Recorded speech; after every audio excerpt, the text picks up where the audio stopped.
I would do well to just surrender, like just surrender to the waves around me, whatever is needed or required of me as a mom, as somebody who I'm creating a business, I'm creating things that I'm creating and putting out into the world. I'm speaking my truth and I'm sharing my story. And in all of this is on the foundation of me being centered and coming home to myself, especially in this year of devotion. I am so rich. I am alive and breathing and my heart is beating. I am so rich. I have everything that I need and I want for nothing, and everything that I need, I am provided for.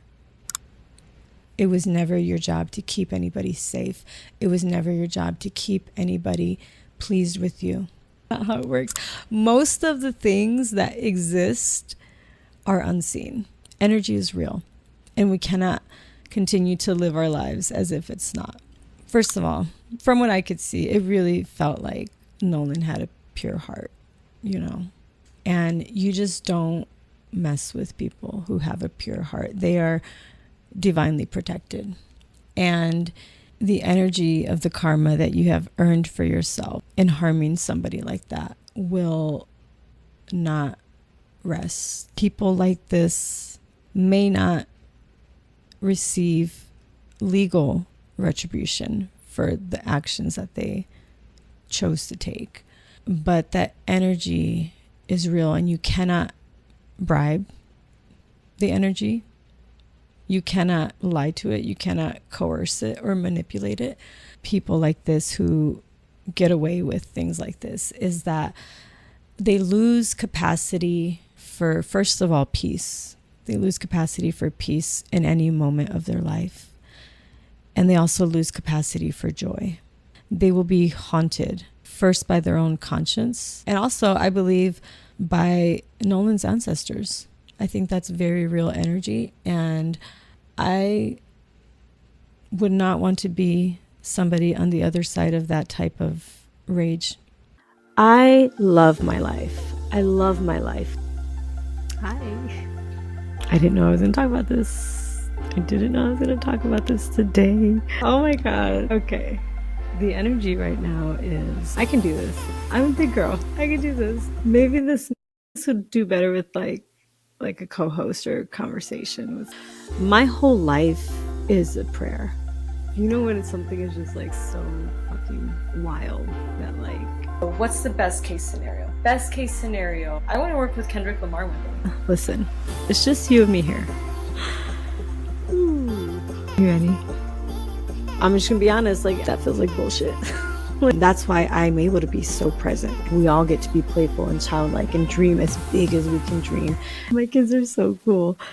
I'm just gonna talk about this as if nobody's listening, because the fruit of your life will tell me what's going on in your heart. Okay, I'm ready.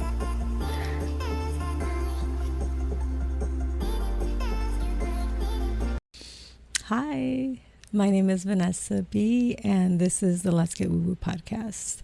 This is episode 49 of season 3. So I'm going to do some quick centering because the behind the scenes, it always takes a lot to get here, to have everything set up. And so breathing, you know, I have my Tibetan singing bowl. So if you'd like to join me, just take some deep breaths, maybe close your eyes.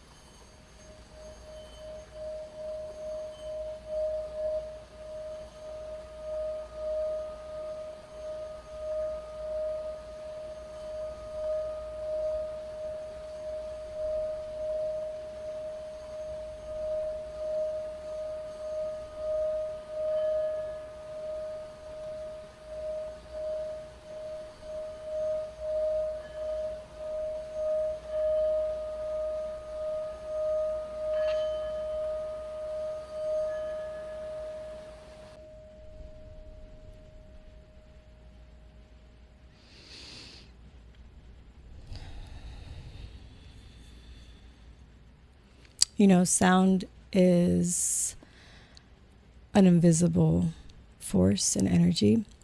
There are sound waves that resonate into the atmosphere.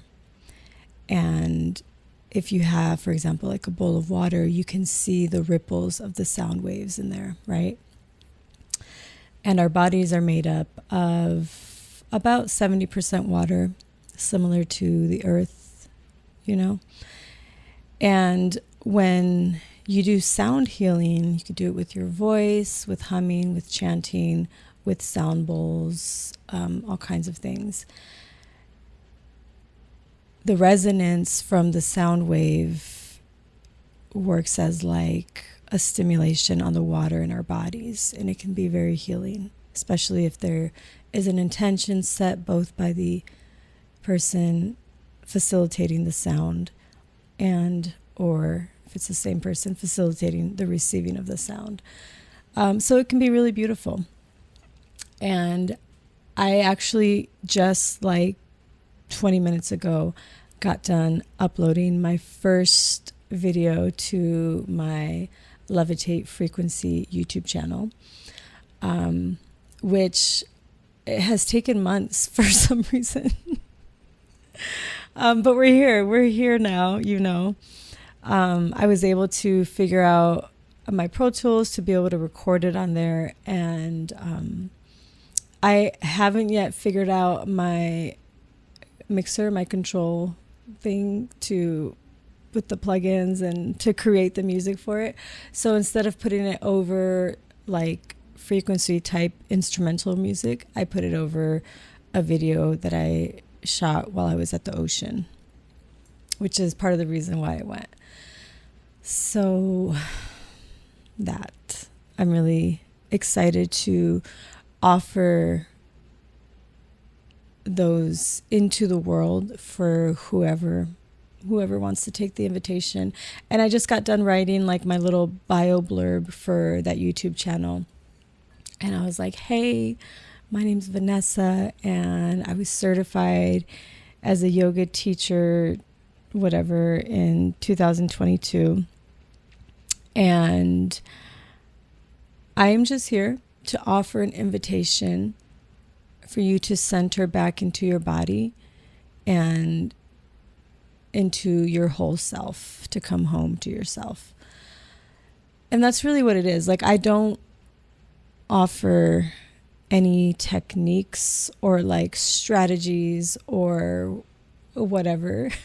I really just lead people back home to themselves, encourage people to find that path back home to themselves. And that's really all it is. It's going to be a series of different kinds of guided meditations. So that one is going to be like with my voice and guided type things. And then I have another channel that I'm working on as well. And that one is going to be more just like sound alchemy, no words or guided meditations, just frequency music. So I'm really excited about that one too. I've been working on the logo for that one for a while. And I just love that I can create these things from a place of like, first, my own self-compassion, because I've taken that journey back home to myself. And I continue to, because it's like a daily practice, you know? And I've offered those things for myself first. And I think that has a very strong foundation on which I can stand to then say, I'm going to offer this to whoever else would like to take the invitation and participate with themselves, perhaps with me as a guide, or just listening to the sound alchemy that I offer. So I think energy matters. I think that type of loyalty and integrity to just devotion to myself really matters as I'm creating these offerings for whoever. And people may not know the story behind me and behind it, but I feel like there will be a resonance. There's a stamp of energy when we create things that goes onto anything that we create and share out into the world. And I think that's how people find us. That's how people who align together find each other. So it's just been really fun, and I'm really excited to be here. I'm gonna be honest, I don't have much of an agenda to talk about while I'm here right now. But I just felt like there was just like a nudge, like an invitation, like, go ahead and sit down and press record, and whatever comes through, comes through. And I have like some ideas. And here's the thing. So when I first started season 2 with visuals, like by episode 2, I was like, oh shit, like, I don't know if I'm ever going to create anything good ever again now that I have to be like on schedule. And it takes like, I don't know, 20 or 30 minutes to set this up. And if you're your own like tech support and behind the scenes and setting everything up and lighting and everything person, and you're also the creative, like that the inspiration comes through, sometimes it's hard to create after you've done all of like the manual handling of the things and setting it up and the analytical part of it and all these things. And sometimes it's not so easy to flow between the left brain and the right brain of the two. So anyways, all that to say that after my like hibernation stage back in like December, January, February, March, I was doing some fasts that I just kind of felt also invited into. Right around, I want to say probably May. Yeah. I got the go ahead to start recording and sharing again. And for me, it's just like a knowing, it's just like a feeling, like an intuitive thing. And, I follow that, I trust that. I've learned to trust that. I've learned to trust myself. I've learned to have discernment and seek, confirmation from spirit, because that's how we communicate. And so it's good, and it allows me to move in my life with a strong confidence that doesn't need to be loud, but I'm just sure in whatever I'm doing or creating or being present in, because I was led here. You know what I mean? Like, it's like I'm on mission. And what's interesting is I have been recording a lot more videos since that time. And it's really great. Like, I've had so much fun with it because I don't have to, it doesn't take me 30 minutes to set up my camera. It takes me 30 seconds to set it up, most of the time in my van, which is my mom office. If you know, you know. And that's almost the only time that I have to myself, especially during the week when I have the girls, when I'm driving to pick them up, or I just drop them off somewhere, or I'm going to work, my clock-in job, whatever it is. And so a lot of those videos are there, but it's been so fun because I've been able to capture moments in that raw energy. And that's so, like, it means so much to me to capture it in the raw energy of it. And I still don't share all the things that I record. Most of the things that I record, I would say now it's probably about half. Probably about half of the things that I record, I do end up sharing. And some of them, like, it's a little much. It's a little vulnerable. It's a little whatever it is. But it's like, hey, like, this is what I'm doing. Here I am. You know what I mean? And whoever stays, and whoever falls away. And I think that's just my marketing strategy. If you build it, they will come. I actually firmly believe that. I don't know. I just follow like where I'm led. And in these videos, I talk about the full spectrum of my life, the whole human experience here at this moment in time and season. And one of the things that I started kind of talking about when I did start recording again in May here and there was that, like, I'm on mission, and I have been on mission literally my whole life. And there's even a story that my parents have told me about as soon as as soon as they found out that I existed, that I was conceived, that my mom was pregnant with me, my dad had this like episode of, I don't even know what to call it, but like, I don't even know, but it was just like on the outside, it looked like a mental thing, like a breakdown type thing, right?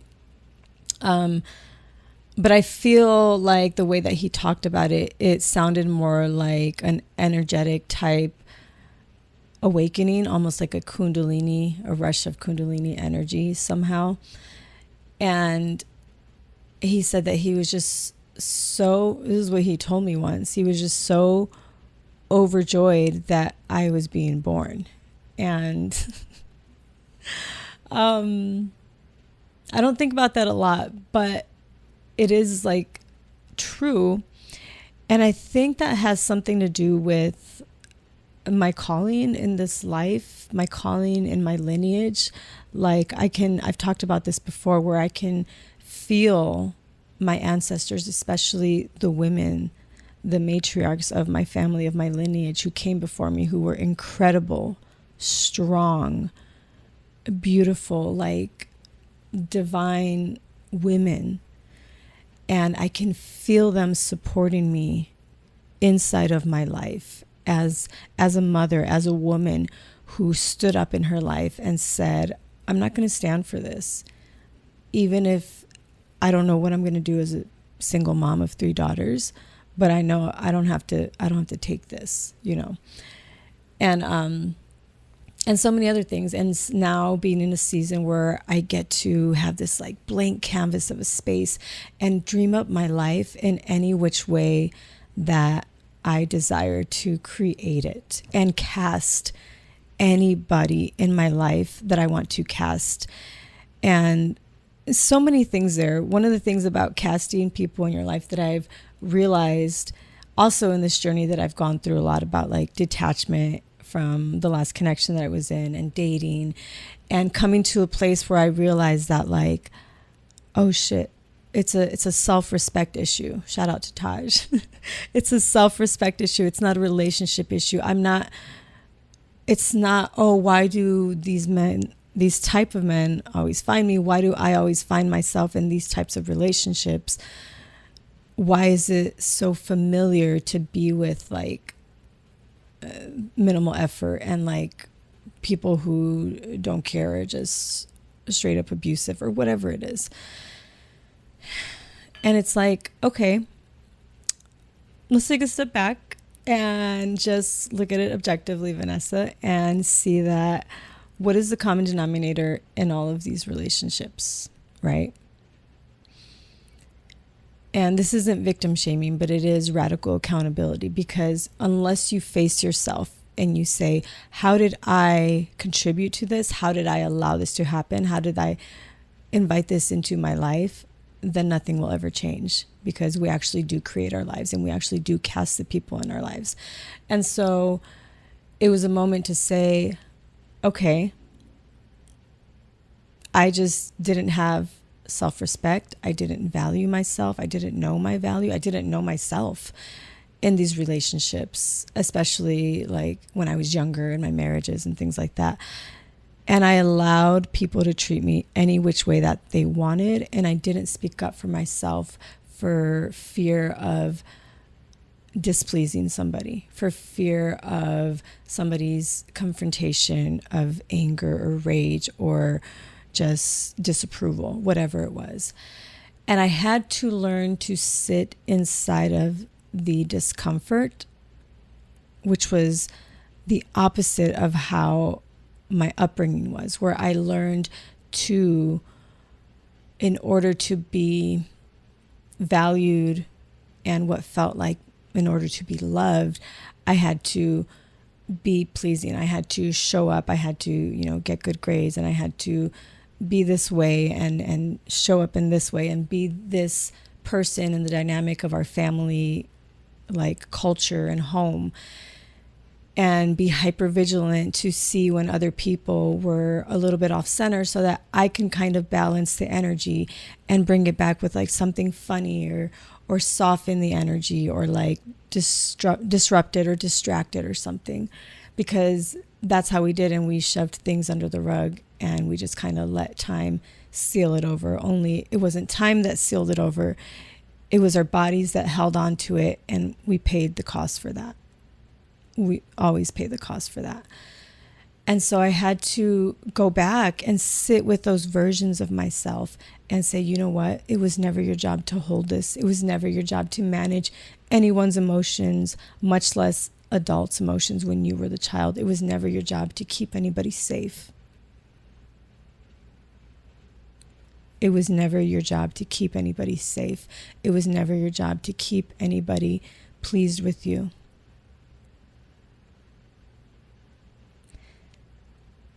And I could tell my current self that all I want. But the problem is that it doesn't stem from the version of me standing here before you now. It stems from the little girl who did that as a way of really survival, because when you're young, you're dependent upon your caretakers and their love and acceptance in order for you to survive. And not just in a material way and like I'm providing for you way, but also in love, because love and connection and bonding is also necessary to live and to thrive as a human being. We're wired for that. And so I had to confront myself, but I had to confront myself as the younger version of myself. And that type of confrontation requires a very soft and compassionate approach. Because, for example, like if I do like a guided meditation and I'm like going back in like a visual type energetic setting, and I'm going back to like a scene where I remember when this is the furthest memory that I can remember back where this started for me, or like just a memory that really stands out where I did people please, or I did acquiesce to whoever, or I like kind of molded myself to fit into whatever was needed at the time. I go back to like one of those memories, and a lot of times it's like a 4-year-old version of me, and she might be like in a room sad, or like in the corner crying, or whatever, like at night in her bed crying silently because tears weren't really allowed, emotions weren't really allowed. And I can go back and in this like guided visualization, meditative type energetic experience, I can go back and sit with her, because she's actually still there waiting to be told that it's not her job to do that, that she can actually just exist as she is, and that's perfectly fine and beautiful, you know. And whatever that conversation looks like, and it's like sometimes there's a resistance there from that younger version because they're scared. They've been abandoned. They've been abandoned by the people around them. They've been abandoned. And if we don't know to go back, they feel abandoned by us because we've moved on without them. And that little version of us is kind of stuck there. And a lot of times when people are immature in certain areas of their life, it's because their growth stopped at that version of them where they got stuck in that area of life. And so we can't mature in certain areas of our life until we go back and we collect ourselves and we integrate our current version of ourselves with our younger version of ourselves that got stuck there. And we sit with them. And sometimes this takes sessions, several sessions to go back and do until they can open up and trust that, okay, maybe I can trust you now. Maybe you do got me. Maybe you're not going to abandon me anymore and leave me here. Maybe I'm not going to be left alone. And then there's like a moment of like reconciliation, of like an embrace or whatever it is. And I feel like visually and energetically that embrace of like the little version of me and like the now version of me that went back for her kind of like helps to like integrate and merge those versions together. And now I'm a little bit more whole, right? That's so beautiful. These are the types of guided meditations that I'll be creating too, as I'm inspired to, you know, go through them, because it's just kind of like something that comes through me.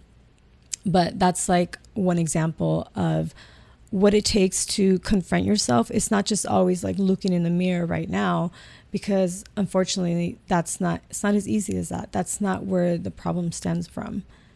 The problem is the little version of you was left abandoned and just believing the lies, left to their own devices and imagination and interpretation as a young child of what just happened, whatever happened, traumatic experiences, unspeakable tragedies, whatever it is. And so many times kids are left alone in that critical moment of integration, of processing, of understanding, of comprehending what just happened through abuse, through assault, through all kinds of things. And like, that's where trauma enters into the body, because that version of them freezes there. The energy, the trauma gets stuck in their body. And here's the thing, the energy, the trauma is not the enemy. The energy itself wants to be released. It wants to flow and move through. Energy never wants to be stuck. But if we're little and we don't know what to do with it, and nobody talks us through it who is like an adult, we hold on to it until an adult ourselves can come back and talk them through it and bring them back up to the present moment, you know, by creating like a really safe environment for that. And so it's such a sacred process and experience. Let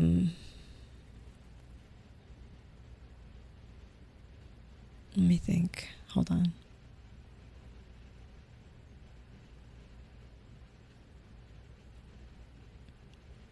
That's what I was saying. The energy doesn't want to be stuck. It wants to move through. And so us sitting with either a specific memory that we know that we can go back and sit with and hold it with compassion and witnessing it, or we can go through our bodies, meaning we can go through whatever type of like ailment or discomfort or pain we experience in our bodies, because that is our bodies holding the stuck energy, trying to communicate to us, trying its hardest, and is, by the way, unwaveringly for us. Always. Our bodies are always for us, no matter what people tell you about autoimmune or all these things of the body attacking itself. No, the body is always trying to figure out how to help you, how to communicate with you. And pain is the loudest expression that it has, and that means that you've been ignoring it for a long time. No shade, because I'm right in the same boat with you. But like, we have to come back and look within and listen and sit with compassion. And this is what this guided meditation this morning that just kind of flowed through me, like I don't have a script, I just kind of do it, is what it was. I titled it Release Tension, a Guided Meditation. And it was a guided meditation, a practice to go back in and notice a specific area of tension in your body and sit with it, and then pendulating to a different area that is softer to kind of ease through the thing and pendulate through the both experiences at the same time, and notice that two very different things can be true at the same time in our bodies. And it was really cool. And that's the type of thing that it takes to really sit with yourself. Like, that's what it means to really go back and listen to our bodies, or honor an experience, a memory that comes up that kind of halted you in your development, or like emotionally you just kind of got stuck there. And you know that if it were another little kid and they were left to fend for themselves, to process, to integrate whatever had just happened, you would go and talk to them. That's the same self-compassion that is required of you for yourself, of going back and collecting that version of you. I'm really excited to like offer these as they come up. I've been also recording like more personal guided meditations for myself. Like for the morning, I have like a couple of them right now, and I post them on YouTube, but they're private. But that way I can like just go to them and listen to them in the morning pretty easily. And I like doing them through YouTube because I can just pause and it'll save the space, as opposed to like a video on my phone where it just kind of has to start over. But anyways, I like basically did like my vision board, but like in a guided meditation, and just kind of like as I wake up, reminding myself who the fuck I am and what I'm doing and what I'm creating. You know what I mean? And reminding myself, like as a mom, like just the reassurance, like the encouragement, like you're doing great. Like this is so beautiful that this is like your approach with your children, and like whatever it is, like it's like a 15-minute thing.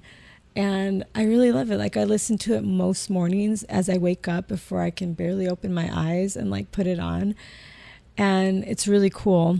And like, you know, I'm talking to God through it, and like just, it's so beautiful. Like it really sets the tone for my day. And those also took me a while to actually get to the point to where I actually created them. Don't ask me why. I just did. But once the inspiration came and I had the like energy to do it, I did. And they've been really beautiful. So I've been really excited about creating this, and kind of like almost like anxious. Like I just want to get it done. Like there's so many like obstacles, it seems like that I have to figure out and climb over in order to get to it and actually be able to create it.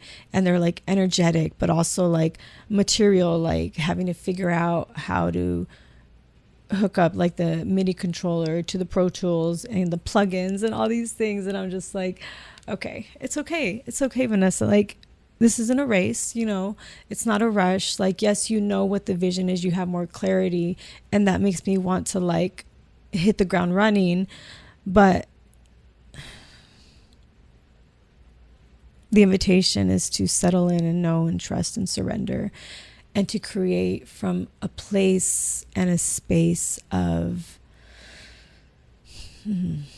groundedness and sovereignty,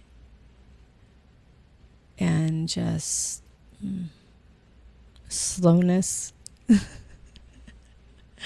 and not fall into the typical trap and seduction of this world of overstimulation and anxiety and all these things. Because if I create from that place, that energy is going to linger on the things that I offer, and I don't want that. And nobody wants that. And that makes a difference. Like energy is real, and we cannot keep pretending that it's not. We cannot keep pretending that just because somebody didn't see it, it didn't happen. Like that's not how it works. It's not how it works. Most of the things that exist are unseen. Yeah. Most of the things that exist in us and around us are not seen. Energy is real, and we cannot continue to live our lives as if it's not. There's something specific going on. I mean, always, unfortunately, but like a specific story that is happening right now in this current time and space. And it's just like, I know this happens often, and for some reason, the grief of this really hit me. And I'm talking about Nolan Wells and his, what feels like a homicide, and what also feels like a mockery of us, the people who care, by the people who think that they have the power to control who gets justice and who doesn't. And so much to say about that. I'll just say a few things. One is that as I seen so many different posts and perspectives about Nolan Wells, about the case, about his family, about the things that transpired, and also all the people working to cover it up.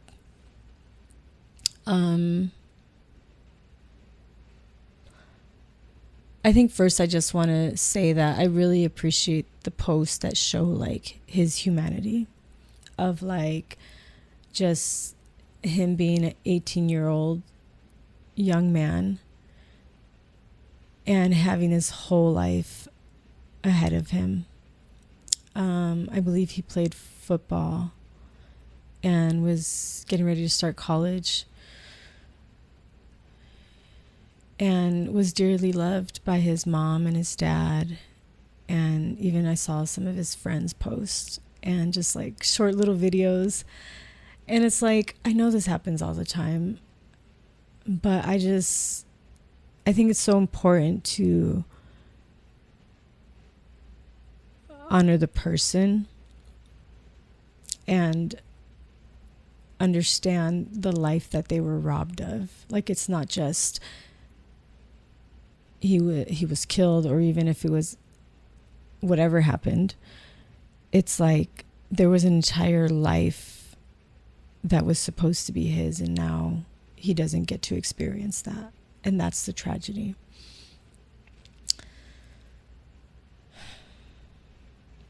I don't know why, like, it was probably like a few days after this happened, but like I was in my bed and I was just like feeling the heaviness of the grief of, first of all, this being just a normalized thing that happens to Black people collectively. Like the fact that Black mothers and fathers or parents with Black children have to, in a disproportionate amount, worry about their children coming home alive is infuriating. And oh my God. And I know it's done on purpose for a reason. I get that the hatred is really a fear and an inadequacy, or a fear that an inadequacy will be brought to light. I get that. It doesn't make it okay. So many parts. And then I just felt like the grief of him being robbed of his whole life, and his loved ones being robbed of him, and the light that he obviously had exuding from his eyes and from his spirit that he shared with his loved ones and his friends. And then the next morning I woke up and I just felt this like rage of like, it's not fair, not like in a victim way, but like, what the fuck, you know? And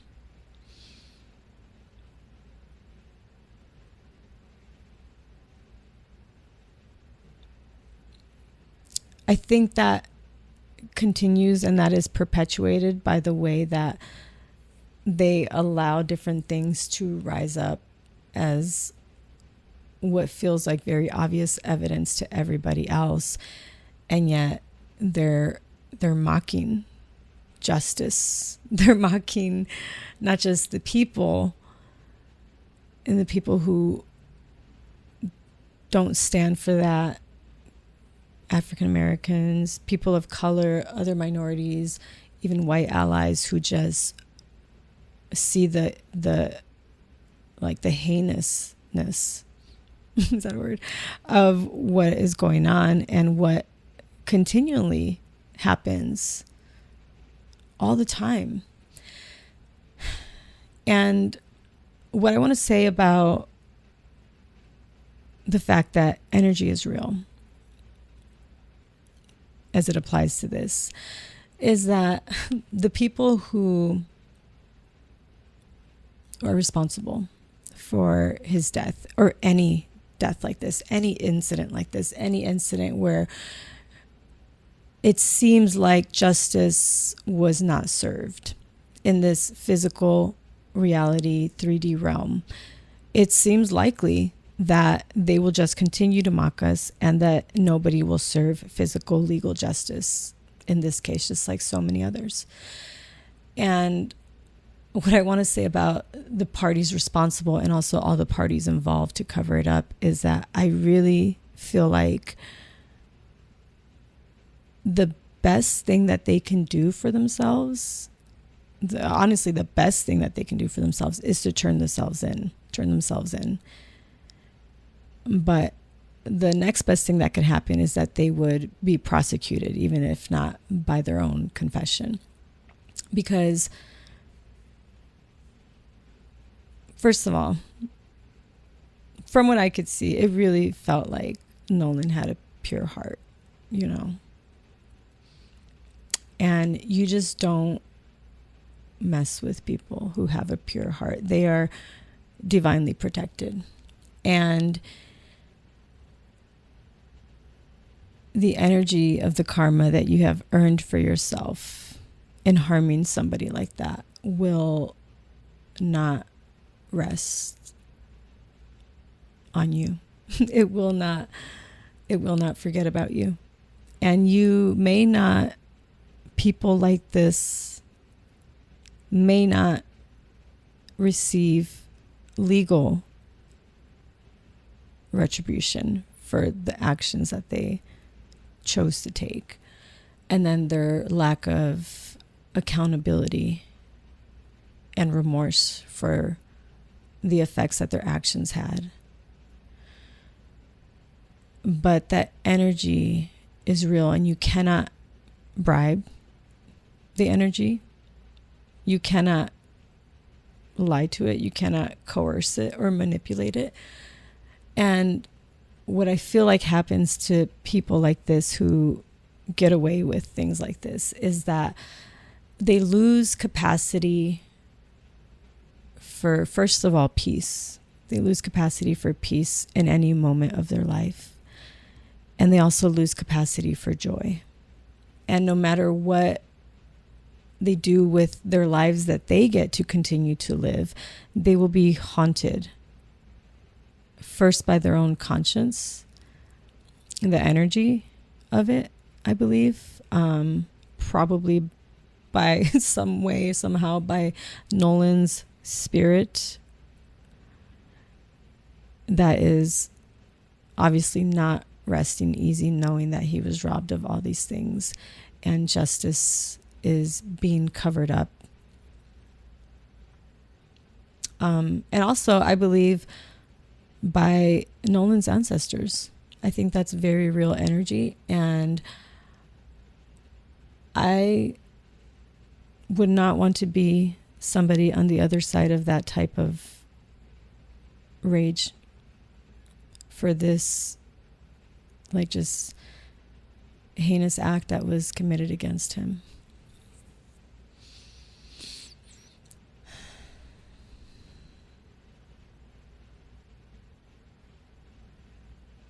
Yeah.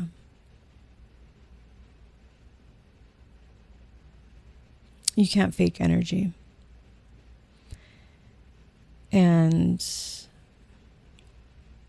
I don't know what the outcome will be of any of these people responsible and involved will be, but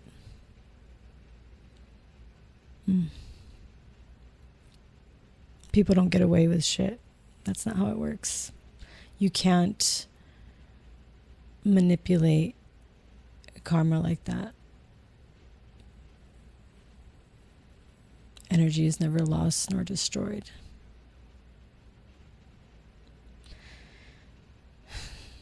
So that.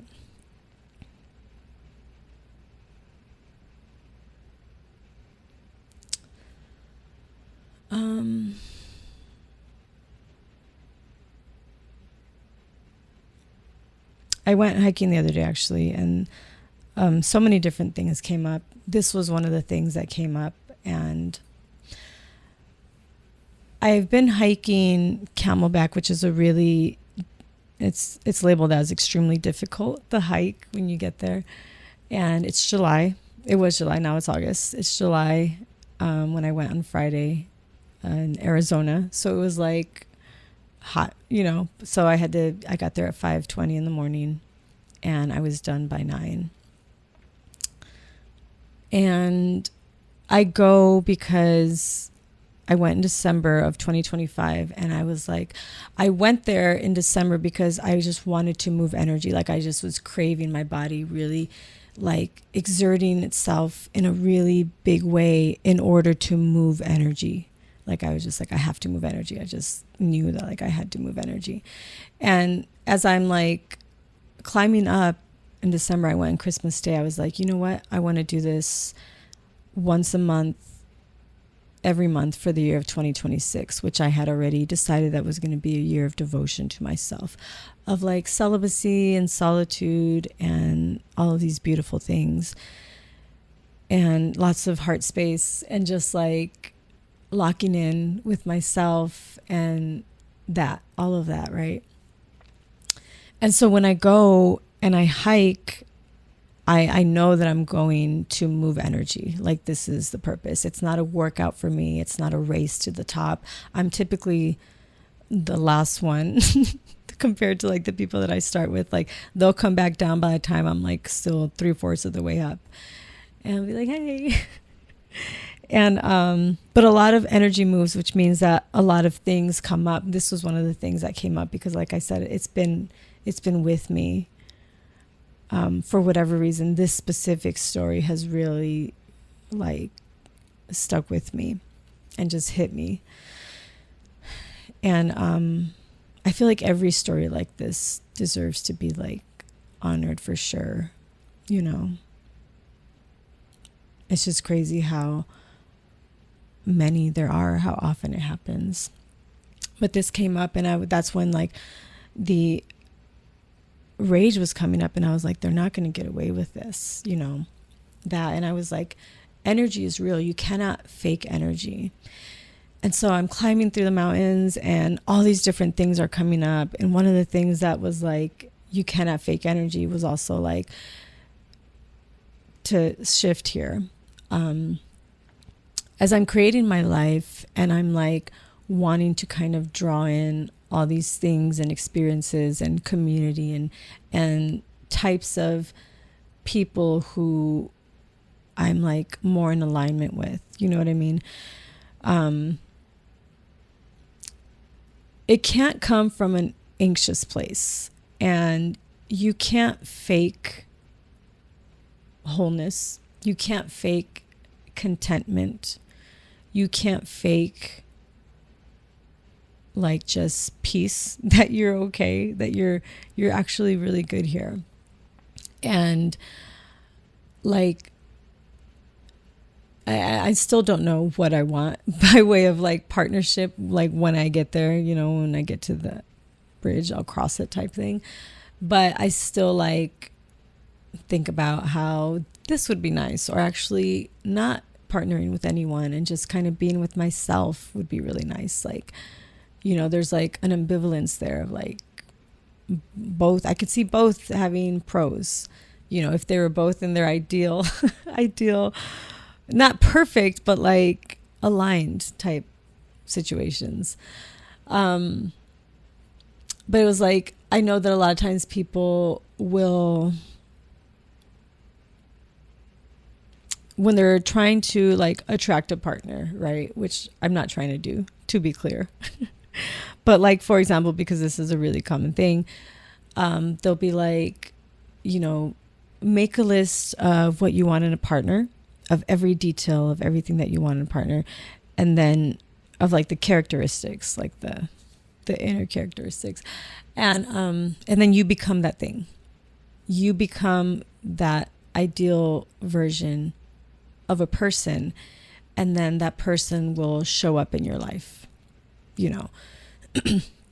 So that's kind of like the premise of also like abundance. Like if you, like Joe Dispenza teaches through like his guided meditations, like whatever it is that you want to experience in your life or create or call in, you have to sit in the feeling of already either having the thing, but already being abundance, already being love, already existing as compassion, as ease. You know what I mean? And so again, that is energy, and you can't fake that. You can't, from an anxious and almost desperate place, call in more money into your life. You can't, from scarcity, create abundance. And that's a really difficult cycle to get out of, because if you're broke and you don't have money, but you obviously need money, it's hard to get from point A to point B, because the only way to create sustainable type of abundance to flow into your life is to exist as abundance. And it's difficult to exist as abundance when the reality around you is reflecting back to you scarcity, that there actually isn't enough. Like if you do the math, it's mathing and there's a negative balance, whatever it is. And it's really difficult to create a true and authentic and organic energy of abundance within yourself, to actually allow yourself to cultivate a landing place for the abundance to flow into your life. Same thing with like if you're trying to align with a great love, you have to be whole and content, like legitimately, genuinely content within yourself, in your solitude, in your aloneness, in your withness with yourself. You have to stop desiring the thing that you want to desire to experience in order to call it in, because while you're desiring it, you're really expressing energetically to the universe that you are without it. And that energy matters. And so it's really kind of like it might be a learned behavior, but it's not intuitive to say, the facts of the reality of the bank account are this, and they look like scarcity. You're not going to intuitively say, well, I'm going to feel abundant then, so I can call in abundance. The natural inclination, especially the way that this world works, is that you're going to feel scarce and desperate to reach for money, instead of being still and cultivating the feeling of, I already am abundant, and allowing that to flow into your life. I know it sounds really like ethereal, and I don't know what it sounds like, but it's true. That's how energy works. And so, for example, if you do have a reality right now where you the numbers are not adding up in a way that feels abundant, don't focus on that. Let that be the reality that it is, and let it exist. We're just not going to focus on it. We're going to do our best that we can. We're not going to like ignore everything that we can do, and take our own action towards doing what we can for that. But we're not going to dwell and fester there. You know what I mean? We're going to handle whatever we can there. And in the majority of our time and our intention and attention will be focused on, what do I have that actually does make me abundant? And I recorded and posted a video on my YouTube a couple weeks ago, and it's titled, I'm so rich. And I do this practice of like, I am so rich. I have a beautiful home and a beautiful space. I am so rich. I have AC that's cold because it's hot as fuck outside.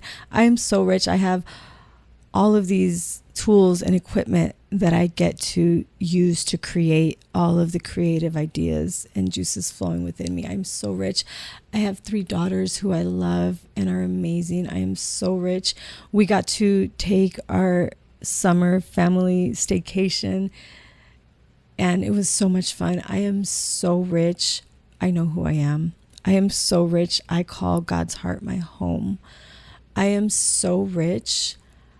I get to put my feet on the earth and ground into Mama Gaia and feel that deep and true connection and feel held and supported. I am so rich. I have a community of beautiful women full of wisdom and divinity, and we get to come together in community and resonance and alignment and really just get one another and support each other and learn and grow together. I am so rich. I get to receive inspiration and create all of these things that come to me to create, and I get to share them with the world, and that means so much to me. I am so rich. I have a blank canvas of a life before me, and I get to create whatever I want, as big as I can dream. I am so rich. I have parents who love me and support me in every which way that they know how. I am so rich. I am alive and breathing and my heart is beating. I am so rich. I have everything that I need. And I want for nothing, and everything that I need, I am provided for. I am so rich. I have breath in my lungs and my heart is beating. I am so rich. I have light in my eyes.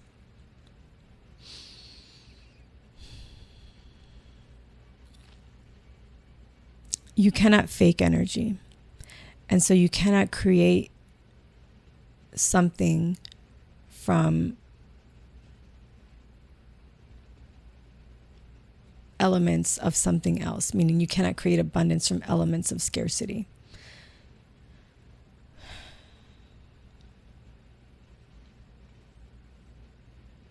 We have to be true to ourselves in the moment. We have to be true to what is true, while at the same time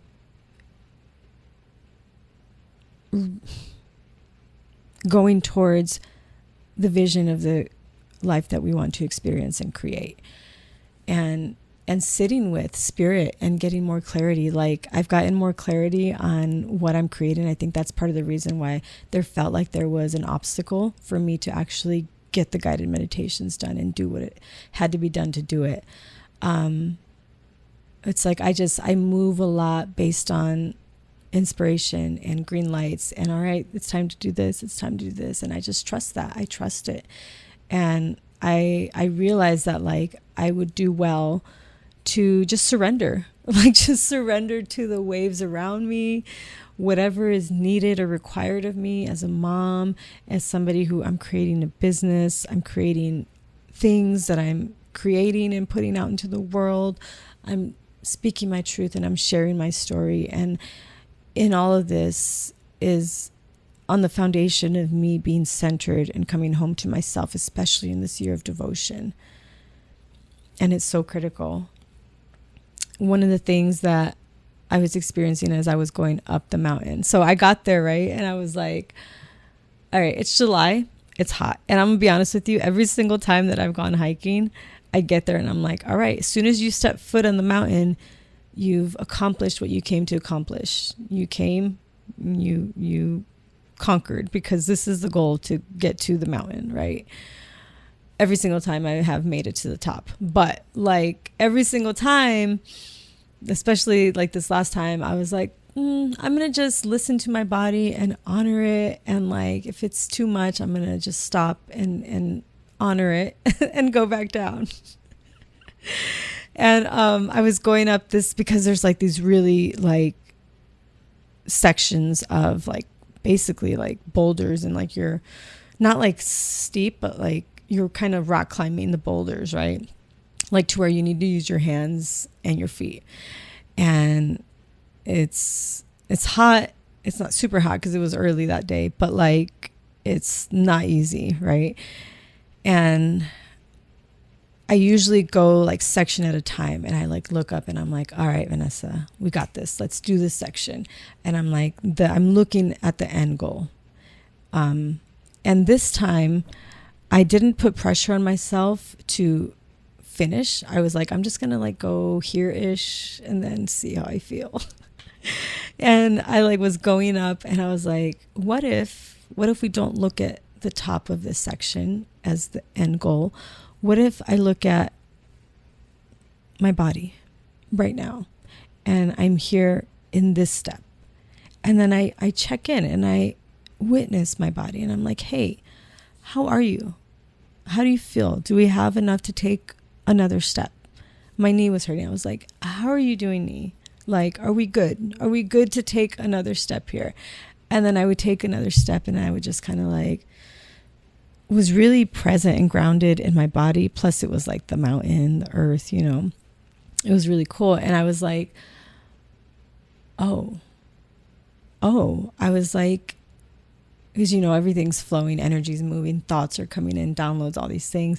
I was like, oh, when I'm doing things in my life and I have this like end goal of like get to bedtime, you know, finish cleaning the kitchen, like finish this project, like do this thing, like I'm usually just like on go mode and I'm like tunnel vision to the end of what I need to get through. And I'm like, whoever is coming with me is coming with me, and whoever can't hang, like my daughters. Like, this is where we're going and we're not taking any deviations from this path. This is where we're going.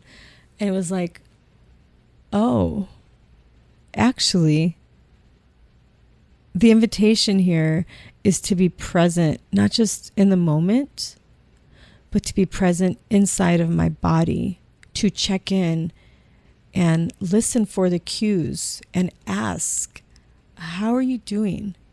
Do you have capacity to keep going? Do you need to take a break right now? Because we will stop here. We will stop here and drink some water and have a snack. If we need to journal, if we need to meditate here in the middle of this section, I will stop for you. I will honor you. What do you need? And it was like, first of all, the acknowledging and the consideration that I had for my body to sit there and to not just witness it, but to check in and ask, knowing that I was going to honor it. I felt like gave my body more capacity and energy and oomph to keep going. And my body was like, you know what? Yeah, I'm good. Thank you for checking in. Like, I'm good. Me talking to myself all the way up the mountain. And it was like, that's so cool. Like, I don't have to be ruled by like this rigid thing, like almost thing that comes over me where like I have to go and like get to this thing. I have these 8 things that I want to do today, and I have the girls, and like we're just all gonna like power through and get through it. It's like, no, the invitation is to let go of the lie of mind over matter. I think that has harmed us in many ways. The psychology of that even, but also the practice of it. Because no, absolutely not. This body is the only body that I get with which to live this life. This is the only vehicle that I have to carry out my life and my purpose and my dreams and all of these things that I want to experience and create, and all these aspirations, and being a mother to my daughters has to happen inside of this body.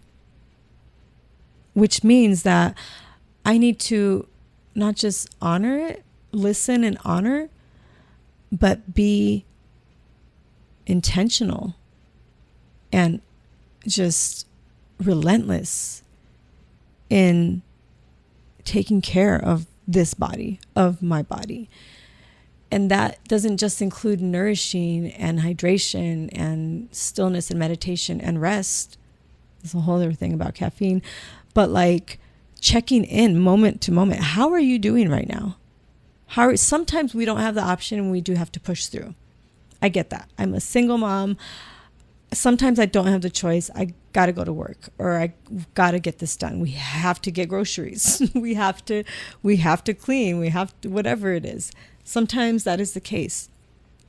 It's okay to not be ruled by the energy of rigidity and like just this like power through monster. And it's okay to do it in a way where I trust enough that I can soften and surrender and know that everything's going to be okay, that I can do my best. And my best includes me checking in with my body and my capacity. And when my kids are here, checking in with their energy, their capacity, and what they might need at any given moment, because hello, I'm their mom. And so I have to lead by example, not just of checking in with myself, but having that compassion for them too. Of like, this is not just my day and my to-do list. This is our life here in our home. And we all are experiencing all of it. You can tell I've had a lot of practice not doing this the right way. And that never feels good. That never feels good. One of the things that also came up about matter over mind is what I want to call it, because the body first, check in with the body first. Do I have the capacity for this? If not, then take the foot off the gas a little bit, hit the brakes for a second, take a rest, 5 minutes, check in. It's okay. It's going to be okay. I'm talking to myself. One of the things that came up for me is, so I, about a week ago, a little bit over a week ago, I was having this experience where I was just kind of like stuck in this energy of like discouragement overall, like, what am I creating? What am I doing? Like, I got to do this. Like, just, it was just a really like, not a surrendered or trusting energy for sure. And I was like, there was a part of me that came up and was like very aggressively explaining to me like, Vanessa, all right, listen, what are you doing?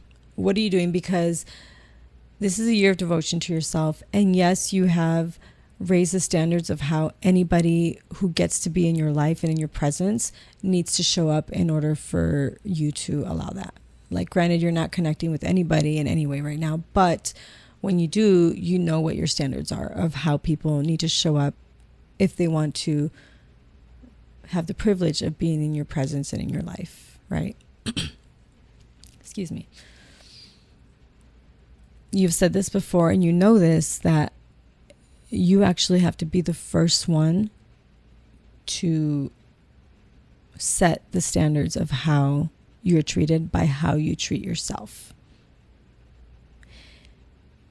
And in the areas of nourishment and hydration and how you actually care for and honor your body, you've come a long way. But if you're being honest, you still have a lot of habits and things that you allow into your body that are not just not beneficial, but that actively harm you, that cause inflammation, that bypass your natural body's capacity. And by that, I mean coffee. So I recorded this video yesterday. I was talking about coffee, and it was like, unpopular opinion, coffee bypasses your body's natural capacity. And I'm not talking from a soapbox, because I stopped drinking it a week ago because of this conversation that was had with myself.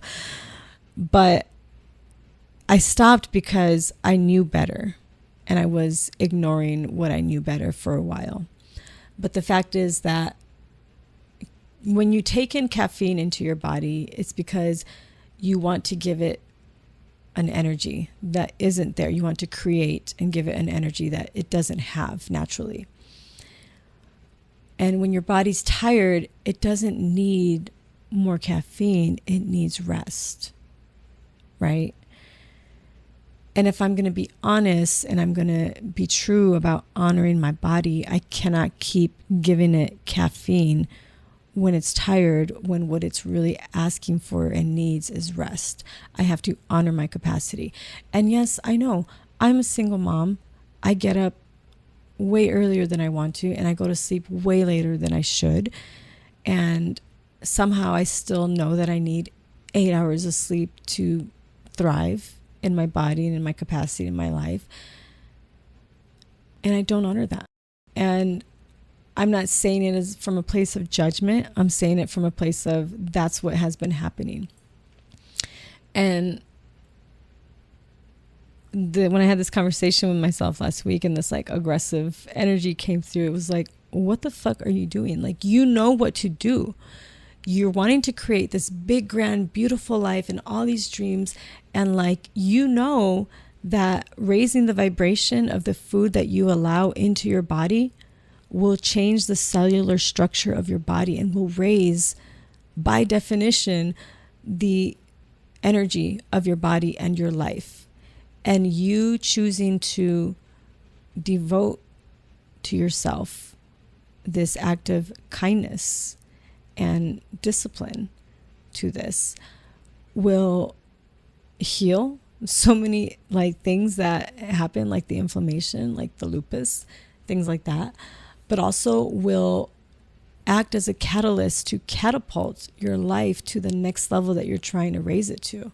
Like, don't act like you don't know that this is how it works. Stop fucking with me. She was harsh. And I don't have the energy in me right now, but like, I think I recorded a video after it was for me to keep. But I was like, you're right. And she was like, do it now. Don't wait till after your next meal. Don't wait till after the vacation. Don't wait till after you're going to start on Monday. No, start right now. Right now, you decide that this is what you're doing. Stop giving your body caffeine to bypass its natural circadian rhythm and capacity. Stop giving your body all this sugar and gluten and dairy and meat that you know causes inflammation in your body and puts you at a higher risk for flare-ups for lupus.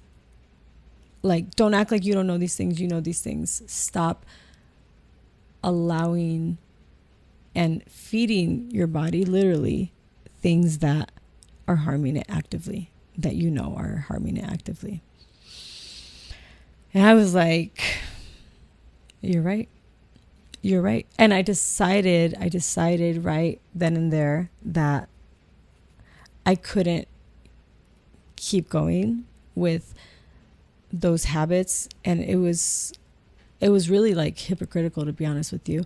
But also it was like, I'm not going to judge myself for it, but I am going to decide now. I'm going to take radical accountability and also say, I decide moving forward, because I do have a big life that I'm creating. This is a year of devotion to myself, and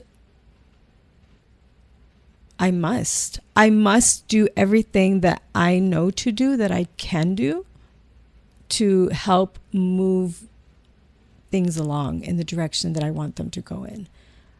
Like I said, I have big dreams. I have a big life that I'm creating and calling in and all of these things. And yes, a lot of it is energetically building my life, but also it has to be practical too. I have to make the decisions here in my real practical life to do everything that I can to support myself and my body. Because as it turns out, if I don't have a body, guess what? I don't have a life to keep living and keep creating. If I don't take care of this body, there is nothing left to do. I don't get to be a mother anymore. I don't get to create anymore. I don't get to sing or dance or speak my truth. It's over. And so it was like, start right now and make this your priority, because if you don't take care of your body, there will be no life to create.